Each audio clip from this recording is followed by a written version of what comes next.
Okay, welcome back. We've had some technical problems to start our morning, but now we can proceed. We begin today with chapter 14, Guna Traya Vibhaga Yoga. Before that, I just want to, for the benefit of all of our friends, I just want to welcome all of you here and welcome especially to our many online viewers. Let us begin with some recitation, beginning from the beginning of chapter 14. And as always, when I'm chanting, read the translation and then repeat after me.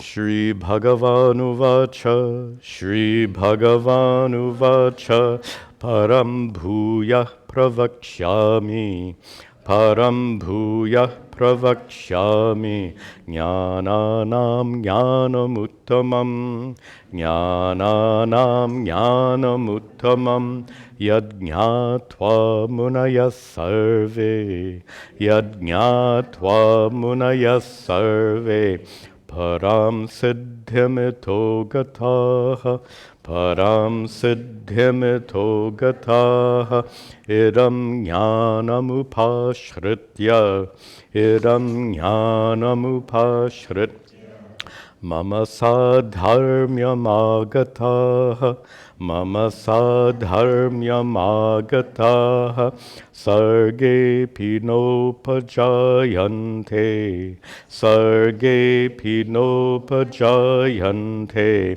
Pralayena Vyatanti cha, Pralayam Vyatanti cha, Mama Yonir Mahad Brahma, Mama Yonir Mahad Brahma, Tasmin Garbham Dadhamyaham, Tasmin Garbham Dadhamyaham, Sambhava Sarva Bhutanam, Sambhava Sarva Bhutanam, Tato Bhavati Bharata, Tato Bhavati Bharata, Sarva Yonish, Sarva Yonishu Kaunteya, Sarva Yonishu Kaunteya, Murtaya Sambhavanti Yaha, Murtaya Sambhavanti Tasam Brahma Mahadyonir,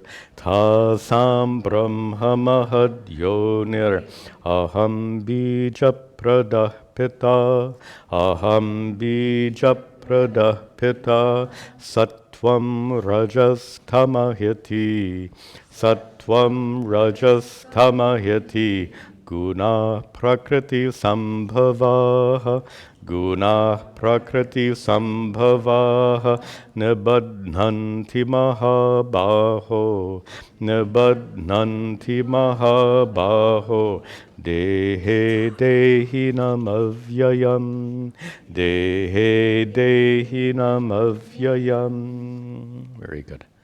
So, beginning this new chapter, Guna Traya, the three gunas, Vibhaga, division. Yoga means the title of the chapter. So we begin this chapter whose topic is the division of the three gunas. And this topic is certainly consistent with the plan of the Bhagavad Gita. As we've discussed, the last 6 chapters of the Bhagavad Gita are devoted to various topics on jnanam, knowledge. If the primary topic of the first 6 chapters is Karma Yoga, and the topic of the middle 6 chapters is Bhakti, here we come to the final 6 chapters where we're getting these various topics on jnanam, as was chapter 13 as well. Here, though, the focus is on jnanam. It's tricky. I can't really say knowledge of the world. Even though Sattva, Rajas, Tamas, the 3 gunas, describe the world around us, the world of nature, Prakriti, we can't say that the Bhagavad Gita is telling us about the world. That which tells you about the nature of the world is called science. And this is not a science book, nor is Sattva, Rajas, and Tamas a scientific explanation of the world around us. We'll talk about that when it comes in the text. But rather, Sri Krishna's attention is turned to the world around us, not in a scientific manner, but to understand the origin of the world, the reality of the world, to understand the world at that level, at the level we relate to it as spiritual seekers. So we study the world not as scientists, we study the world as spiritual seekers, and that is the content of this 3 chapters, of this 14th chapter. Prior chapter we saw, and this will be the thread for today's class as well, the ending of the 13th chapter, we were talking about Purusha and Prakriti. Please remember these 2 terms. Purusha in Vedanta means consciousness. Elsewhere it has other meanings, but in Vedanta, Purusha means consciousness. Prakriti is nature. And basically, these are the 2 categories of all that exists. Whatever exists is either consciousness, or the term we would use is chit, consciousness, and jada, or achit, that which is not conscious, that which is stuff, either material stuff or non-material stuff, but it is stuff. We call it jada. Physical and subtle material of the world around us. And the topic of 3 gunas is related to Prakriti. So we talked about Purusha and Prakriti. Prakriti in Vedanta and elsewhere is called Trigunatmika, consists of 3 gunas. Prakriti, nature, is composed of these 3 gunas, sattva, rajas, and tamas. When we get there, I'll tell you, we'll discuss what exactly are those 3 gunas. But the chapter actually begins not with the 3 gunas, but the origin of the world, the origin of everything. So let's begin there. Shri Bhagavanu Vacha, Shri Bhagavanu Vacha, Param Bhuya Pravakshyami, Param Bhuya Pravakshyami, Jnananam Jnanamuttamam, Jnananam Jnanamuttayam, Yajñātva munaya sarve, Yajñātva munaya sarve, Param siddhimito gataha, Param siddhimito gataha. So Sri Krishna begins here not prompted by a question. Many chapters open with Arjuna's question. Here Sri Krishna begins bhuyaha, once again, or further. Pravakshyami, I will tell you, I will teach you what? Param, that which is supreme. Supreme what? Second line, param jnanam. Supreme knowledge, the uttamam, the highest, jnananam, of all knowledges. This is the uttamam, the highest of all kinds of knowledge. And the highest here doesn't mean in any figurative sense. It means there's only one kind of knowledge that will set you free from suffering. That's Vedanta. You've received in your lifetime a lot of kinds of knowledge. Think about in your in your college days, but none of that knowledge you've received has freed you from suffering. That's the uniqueness here. The teachings of Sri Krishna and the teachings of Vedanta in general are param, supreme, in the sense that they can free you from suffering. And that's what he says in the second half. Sarve munayaha, sarva, all muni. All the great sages who lived thousands of years ago, yadnyatva, excuse me, sorry.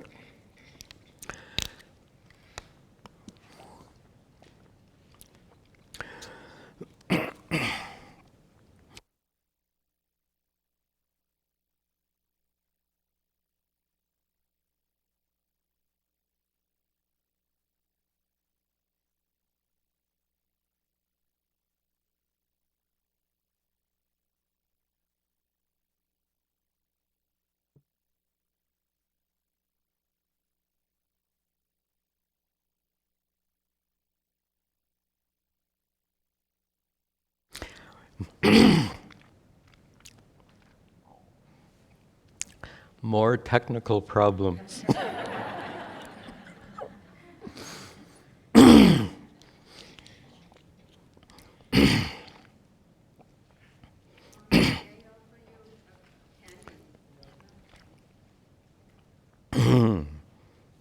Something.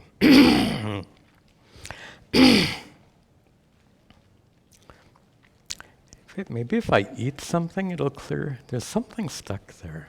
Maybe I'll get a biscuit. I don't know that this has happened to me before. Candy won't help because it won't help. There is something stuck right here. I'm trying to clear it. I think it's not going.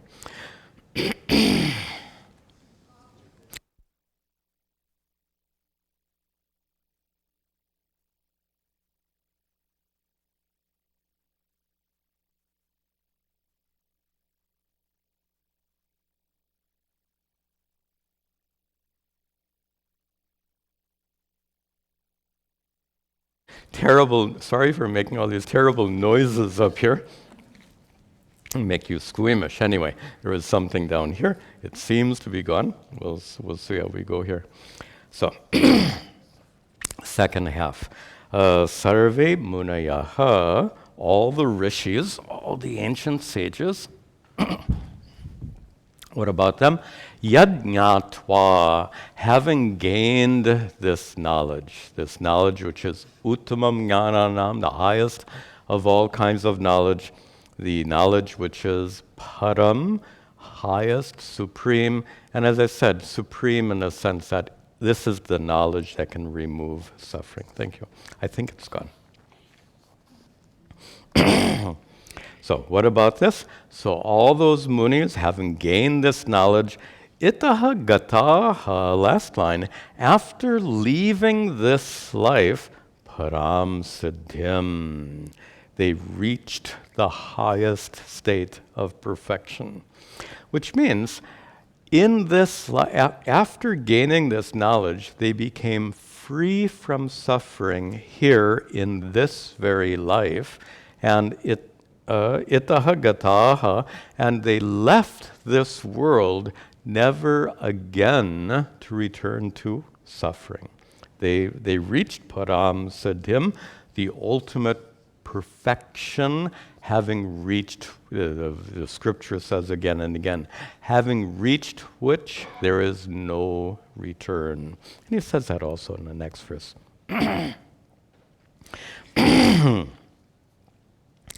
Idam jnanamupashritya, idam jnanamupashritya, mama sadharmyamagataha, mama sadharmyamagataha, sarge pinopajayante, sarge pinopajayante, pralayena vyatanti cha, pralayena vyatanti cha. The subject for this verse is the munis from the prior verse. Munis are the ancient rishis. By the way, the word muni, you might be interested to know, has two ways of deriving it. It can mean one who remains silent, but the more common meaning, mananashila, those who are inclined towards thinking.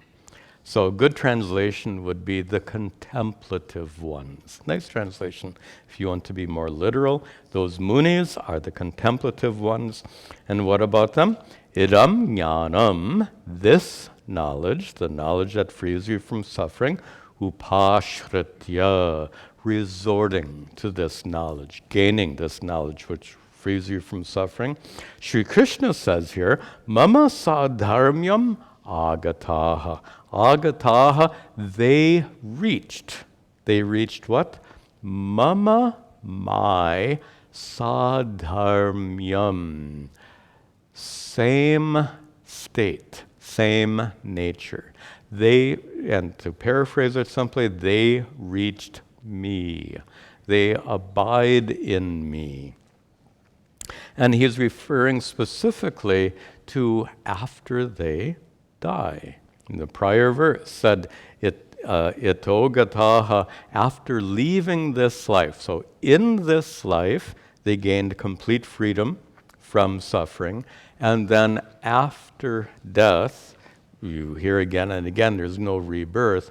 But no rebirth, let's be very clear, is not a state of nothingness. Sri Krishna says, Mama sadharmyam agataha. Figuratively speaking, they merged with me, Sri Krishna says here. They become non-separate from Ishvara after dying. So, and further, not reborn even after pralaya. Now, pralaya is the end of the cycle of the universe.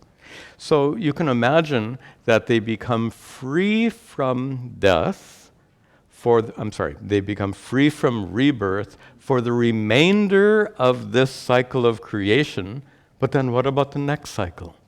Maybe they would get reborn, not in this cycle of creation, but in the next cycle of creation. Sri Krishna says, no way, sarge api, even when the next cycle of creation begins, na upajayante, they do not get reborn even then. And pralayecha, and when this cycle of creation comes to an end, na vyatanti cha, they don't suffer. When this cycle of creation comes to an end, they don't suffer. When the next cycle of creation begins, they don't get reborn. Okay, now get ready. What do they say? Hold on to your seats. Mama yo nirmahad brahma, Mama yo nirmahad brahma, tasmin garbham dadhamyaham, tasmin garbham dadhamyaham, sambhava sarva bhutanam, sambhava sarva bhutanam, tato bhavati bharata, tato bhavati bharata. Good.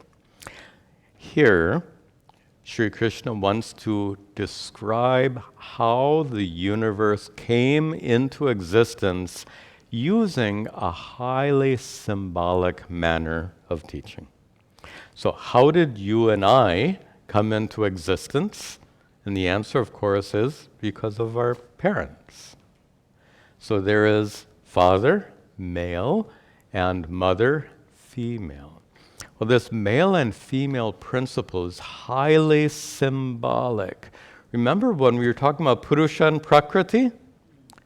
The word Purusha, not only does it mean male, but it is grammatically in the male gender.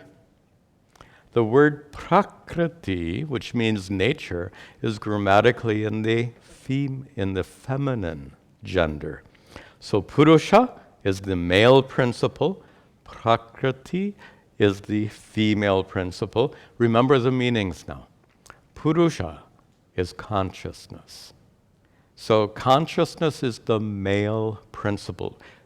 We're not saying that consciousness is male here. That's not the point at all.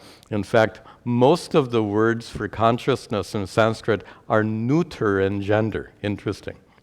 So we're not saying that consciousness is male, but here symbolically, to understand creation through the marriage of the male and female principles, we say that Purusha, consciousness, represents the male principle. Prakriti, nature, represents the female principle. So through the junction of the male and female principles means through the conjunction of Purusha, consciousness, and Prakriti, nature, which was a topic we discussed extensively in the prior chapter. I won't say further now. But now Sri Krishna puts his own twist on this. So he's using this male and female symbolism, but he personalizes it. How does he personalize it?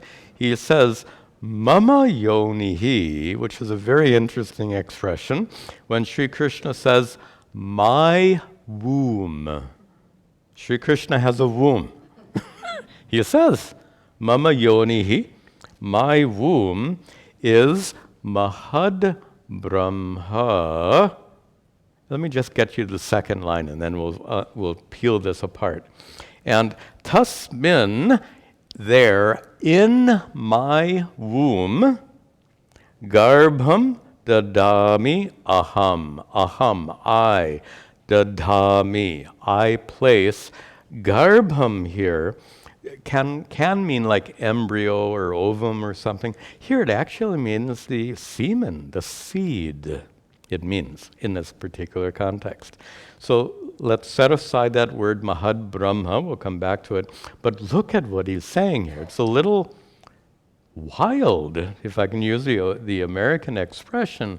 He says, I deposit the seed in my womb. That's what he's saying. I deposit the seed in my womb. Seed is obviously the male principle, garbham. By the way, in ancient times, they understood quite well the process of procreation. They understood the role of semen. Turns out they didn't understand what an ovum was in ancient times. So they thought that the semen joined with mother's blood. Which close, not bad, but they had never observed or had no knowledge of what was an ovum.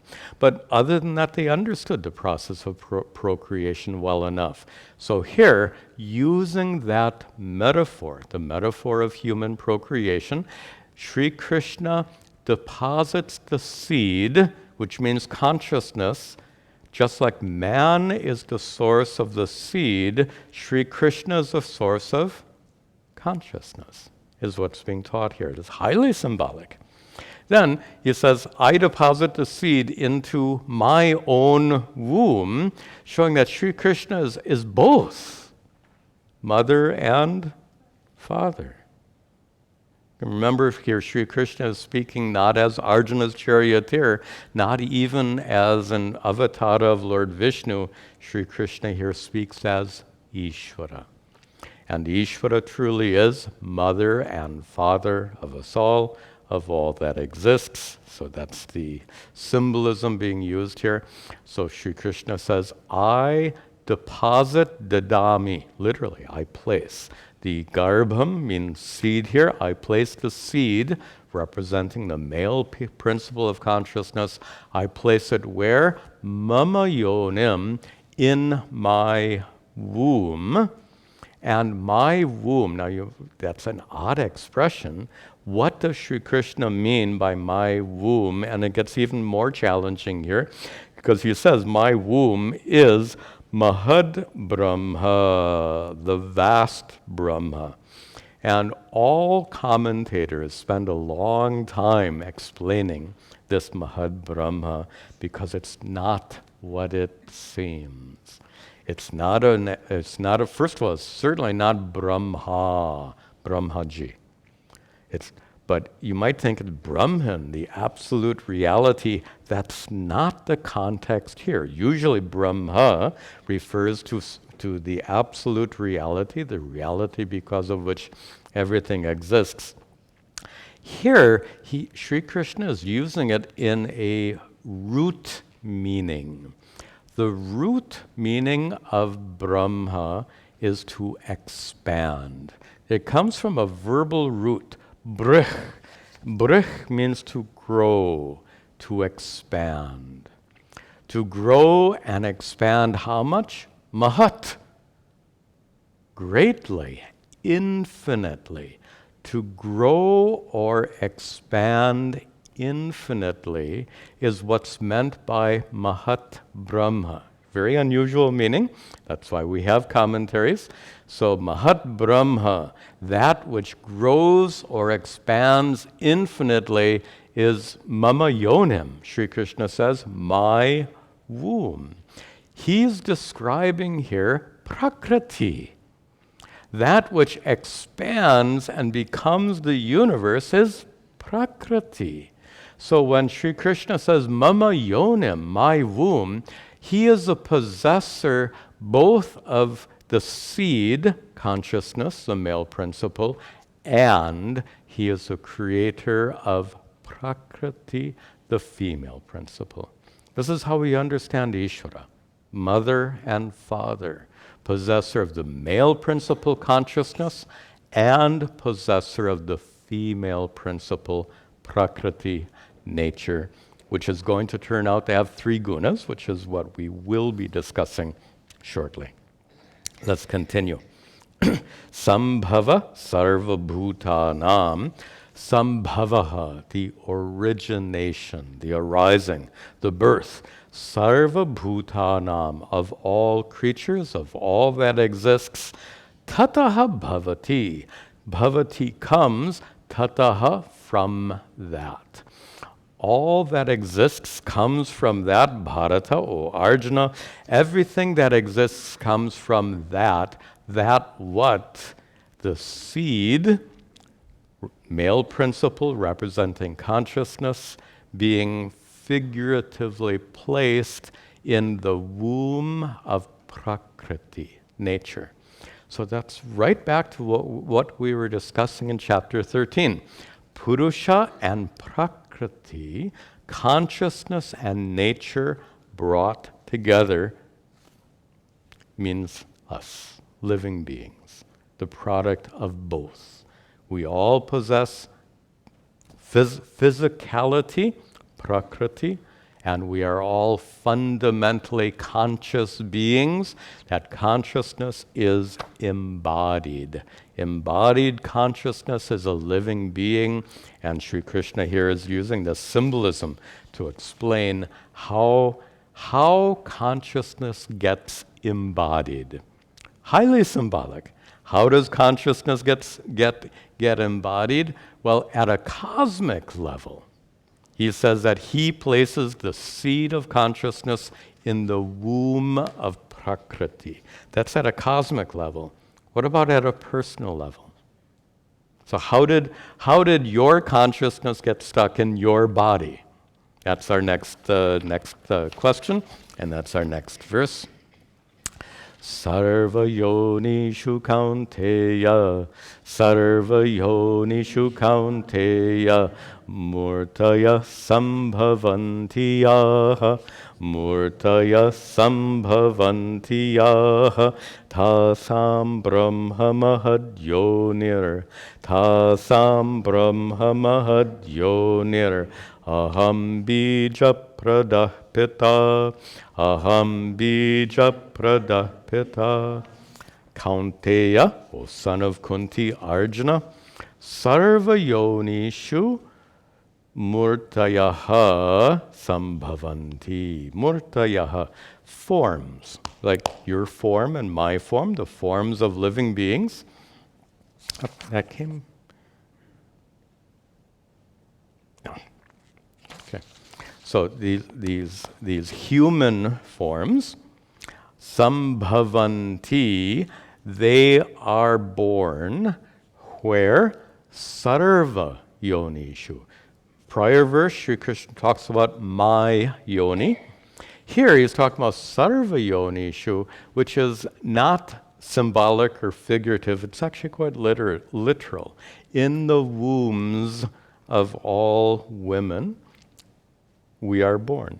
Human beings are all born in sarva yonishu, in the wombs of all women. And we can take it literally here, it works very well. But now we still have have to answer the question, how? We understand the medical part of it. I don't need to explain to you. You've learned that long ago. But how about if we ask this question?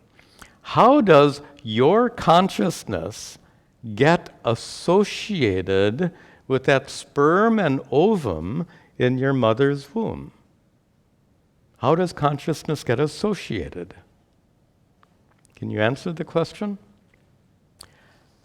Consciousness was there before the sperm and ovum were there. Always there. All-pervasive consciousness. Consciousness never came and got stuck inside you, but rather, here's our metaphor. Did space one day get stuck inside this pot? Space was already there, then the pot came. Good explanation, right? Your consciousness already existed. Then your body and mind came along, just like the pot came along. So that association is as natural as association of space and pot. All-pervasive space already exists, then the pot gets associated with that all-pervasive space and gives rise to a pot space. In the same way, all-pervasive consciousness always existed, then your body and mind came along like the pot and gave rise to what seems to be individual consciousness. Notice I said seems to be, because it only seems to be individual pot space. Really, pot space is not different than space. And really speaking, your consciousness, individual consciousness, is not separate at all from universal consciousness. Okay. So that's the symbol of what happens at birth, we've just said. But Sri Krishna now returns to his symbolism. Tasam Brahma Mahadyonir. Tasam. For those creatures that are born, stuck on the Tasam, of for all, we'll leave it like that. Tasam, and I'm just struggling with the grammar here. Who cares about the grammar? But my mind is like that. You see something that grammatically doesn't click, and I get stuck. Anyway, so Brahma, for them who are born, Brahma is the Mahad. Here we get that same expression. The yoni, the womb, is Mahad Brahma. He's referring back to the wombs, and I think that's why it's in the Strilinga. He's referring back to the wombs of all women in which we're born. And Sri Krishna says that it is Mama Yoni, my womb is their womb. But now don't be literal here, because remember, Sri Krishna, when he says my womb, he's referring to Prakriti. So the body of a woman and womb of a woman is Prakriti. Sri Krishna says, Aham, I am Bija Pradaha Pita. I am the father, the Bija Prada, the one who gives the seed. And again, this is metaphoric. The metaphoric seed is consciousness. So Sri Krishna says, I am the father who places the figurative seed, the seed of consciousness. Sri Krishna says, I place the seed of consciousness in the womb of all women who are manifestations of Prakriti. Now you see why I said hold on to your seat. There's all this symbolism has come out in these two verses. So Sri Krishna really wants to make this Purusha and Prakriti understood not merely at an intellectual or conceptual level, but he brings it home, so to speak, to the level of experience. We all experience. Not all of us have experienced giving birth. Not all of us have experienced being parents, like me. But one thing we've all experienced is getting born. So none of us are foreign to that experience. We don't remember it, of course. We have all been born. So Sri Krishna brings this very philosophical discussion about Purusha, the male principle, and Prakriti, nature, female principle. He brings it down to a very human level.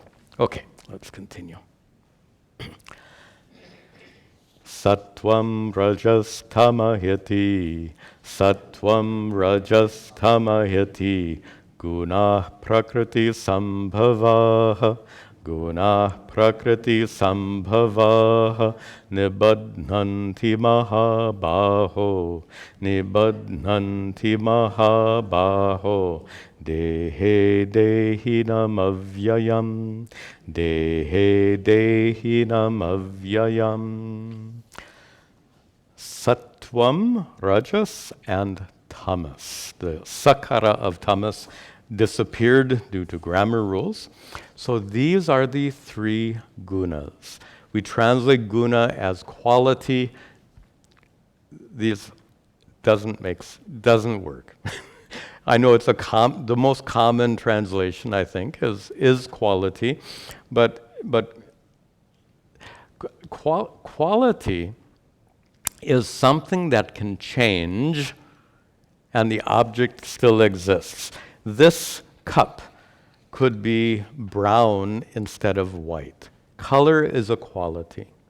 So if this cup were brown instead of white, its quality would be different. It would have the quality of brownness instead of whiteness.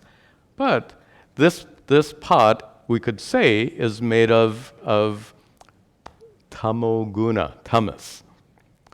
If you were to replace tamas with some other guna, it would not be an object at all. The point I'm making is tamas is not a quality of this pot. Tamas is the stuff out of which the pot is made, cup is made. For that reason, to call tamas or sattva or rajas, to call them qualities is a misnomer. Again, most guna in other contexts can and does mean quality. We get stuck with the word quality as a translation here because it's a sophisticated concept. These are three, he says they are prakriti sambhavaha, they are born of nature. So if you want a better translation for guna, the better translation would be three constituents of nature. That is a precise definition of gunas in this context. When we're talking about sattva, rajas, tamas, these are not qualities. These are three constituents of nature. Now, in modern times, we understand nature to have two constituents, matter and energy. We can even find some equivalents here. Suppose you already know tamas as a principle of inertia and darkness. So suppose we say that tamas was the ancient word for matter, so to speak, if we want to find equivalents. So between our modern concept of matter, we can make it equivalent to tamas. Our modern concept of energy could be equivalent to rajas, right? Passion, energy, movement. So let tamas represent matter, constituent element of nature. Let rajas represent energy, constituent part of nature. What about sattva? There's no equivalent. Sattva is a principle of balance and purity, the absence of rajas and tamas. There's no equivalency, at least not yet. You know that science is struggling with this problem of dark matter and dark energy? Who knows? Maybe one day they will discover some third principle in addition to matter and energy. I don't know. It really doesn't make any difference because this is not science. This is a pre-scientific worldview.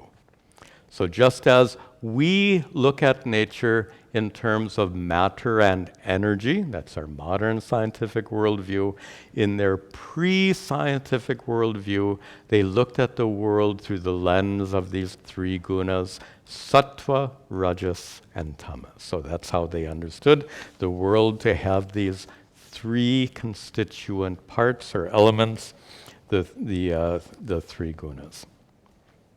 Sri Krishna continues, Mahabaho, O mighty armed Arjuna, these three gunas, nibadnanti, they bind the dehinam, the indweller of the body, which is avyayam, eternal, undecaying, immortal consciousness, right?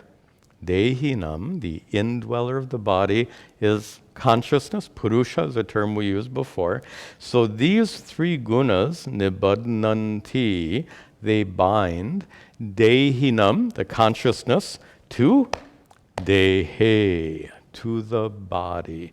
The three gunas connect or bind your consciousness to your body. This is the association we've been discussing between Purusha and Prakriti, between the seed of consciousness and the womb of nature. This is we're right back to that topic. But there's another dimension of that word nabadnanti, which is so significant in Vedanta, because it literally means bind. In what sense is there bondage? Would you say that space is trapped inside this pot? We understand well enough to know that space is not trapped inside this pot. We also understand very well that if this pot gets broken, it doesn't affect the space. So we understand that with regard to the pot very well. We don't understand it here at all. Even though you understand conceptually, it doesn't go in. Let me explain what I mean. So this is the pot. This is the container. Just like the pot is a container, your deha, your physical body, is a container. This pot is full of space. This container is full of consciousness, right? Very easy metaphor. This pot is full of space. This container is full of consciousness. If this pot breaks, what happens to space? Nothing. If this container dies, what happens to consciousness? You'll get it conceptually. Then why is death so undesirable? There's a reason.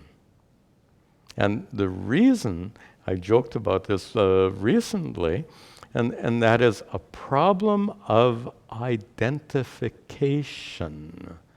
When you, due to ignorance, make in your mind an equation, I am this physical thing, that identification is the root cause of suffering.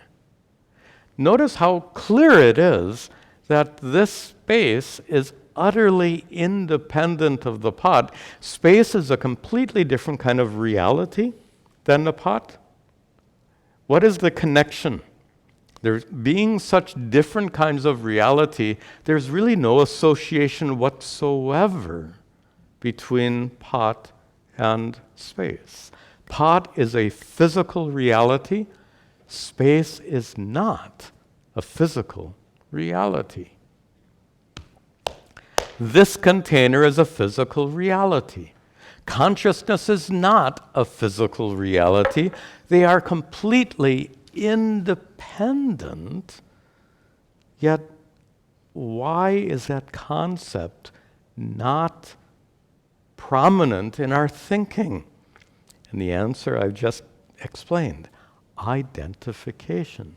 You don't get it that you are, in fact, that consciousness which is utterly independent of this container. And let's take a few minutes.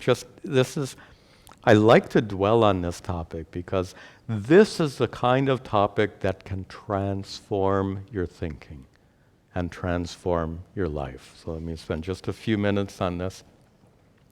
And that is, you are consciousness. Consciousness means what? The one who knows what's happening in your mind right now. It's not anyone other than you. It is you. You are the consciousness who knows what's happening in your mind right now. That consciousness that knows what's happening in your mind right now, is it a physical reality? Of course not. It is a non-physical reality. You, the consciousness that knows what's happening in your mind right now, you are a non-physical reality. What is the connection between a non-physical reality, consciousness, and a physical reality, container? Same relationship as between this physical pot and space. There's no connection. There's no association whatsoever. What happens to this pot doesn't affect consciousness at all. And this is the transformative understanding that can help you so much. When you really get it, you are that consciousness who knows what's happening in your mind right now. That consciousness is a non-physical reality, which means that consciousness is utterly unaffected by what happens to the container. Just like space is unaffected by what happens to the pot, your consciousness is utterly unaffected by what happens to the container. And now let's take it one more level. Because so far we're dealing with a physical reality, like the pot. Of course, we are more complicated than a pot. We not only have containers, we have minds. So that's where the pot metaphor comes to an end. We need a new metaphor. Suppose you get it, that your consciousness is not affected by the body. As the body ages, that's good to observe. How old is your consciousness? Isn't that interesting? The consciousness that was you as a child, and the consciousness which is you right now, how has that consciousness changed? Everything else has changed. That consciousness hasn't changed at all. That consciousness is ageless. Okay, that's with regard to the physical body. We'll set the pot metaphor aside and take up mind. So you get it now that what happens to your physical body will not affect non-physical consciousness, which is you. What about mind? And this is the second issue that we talk about a lot. We'll spend just a few minutes talking about this. Again, these are the transformative teachings that can really help free you from suffering. The metaphor you've seen here again and again and again, and you see it once more. The crystal seems to be orange due to its proximity to the orange cloth. The orangeness of the cloth appears in the crystal without affecting the crystal at all. You've heard this metaphor. You can probably recall my exact words by now. So just as the crystal is utterly unaffected by the orangeness, your consciousness, like this crystal, is utterly unaffected by the sadness in your mind. Sadness in your mind is like orangeness of the cloth. Orangeness belongs to the cloth.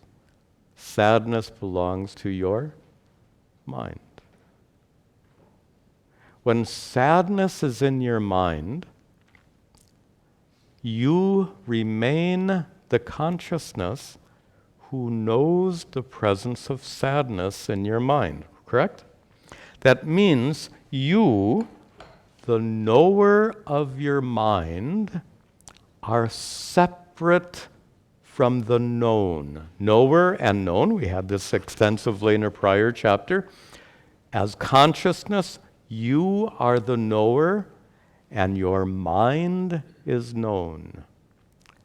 Sadness belongs to which? Does sadness belong to the knower, or does sadness belong to the mind, which is known? This is it. If you get these teachings, it will so dramatically transform your thinking and your life, because these are the teachings that address the root cause of suffering. And the root cause of suffering, as you've heard me say many times, when you identify with your body becomes a source of suffering. When you identify with your mind becomes a source of suffering. When you disidentify with your body, it's just a container. And it's a completely, and as a container, it's a physical reality, completely unassociated with the consciousness, which is your true nature, which is a non-physical reality. That's an example of disassociation. With that disassociation, when the body has problems, the problems belong to your body and not to consciousness. You suffer when you own the problems. When you don't own the problems, you don't suffer. When the problems belong to your body and not to you, you won't suffer. Same applies for your mind. When you're identified with your mind, the problems of your mind become a source of suffering. Your body will never be free from problems. In fact, it'll end up having more and more problems, as we all know. But in the same way, your mind will never be free from problems. Never. So what is the solution? The solution is to break that identification with the mind, to get it that you are the knower. The mind is the known. Knower and known are always separate. And what is known doesn't affect the knower. The sun shines on a puddle of filth, the sun is unaffected.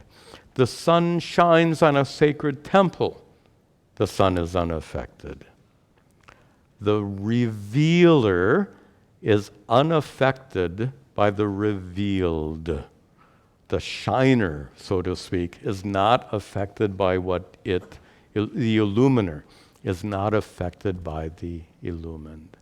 These are some of the most important teachings of Advaita Vedanta, and all of this comes from Sri Krishna's use of the word here, nibbadhanti, the sense of bondage. So bondage to a life of suffering is due to identification with the body and mind. Freedom from suffering comes when you break that habitual identification, and we've just discussed the importance of doing so. Okay, and this is actually a very good place to conclude our class. let me just mention tomorrow we have our Vedanta class. We're studying Shankara's important text, Upadesha Sahasri, and we start another short chapter. We've had these short chapters, just 4 verses, so we start another new chapter tomorrow, so come and join us at 11 o'clock. And then immediately after class we have satsang, and it's been a very lively, engaging question-answer period. If you want, you can just come for the satsang tomorrow at noon. And any other announcement I should make? No, that's it. Okay. We will conclude with our prayers at the altar, and then, if you like, I'll sit out and greet you after the class.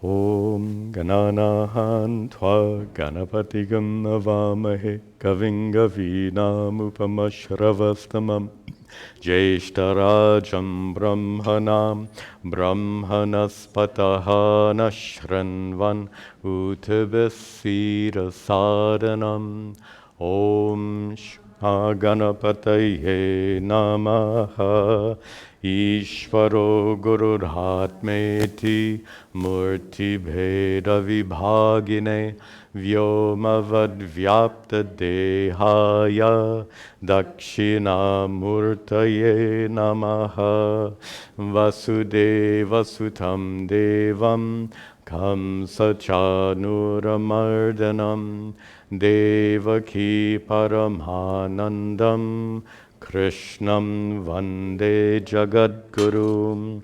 Om Sarve Bhavantu Sukhinaha Sarve Santu Niramayaha Sarve Bhadrani Pashyantu Ma Kaschad Dukkha Bhag Bhavet Asato Ma Sadgamaya Tamaso Ma Jyotirgamaya Mrityorma Amritangamaya.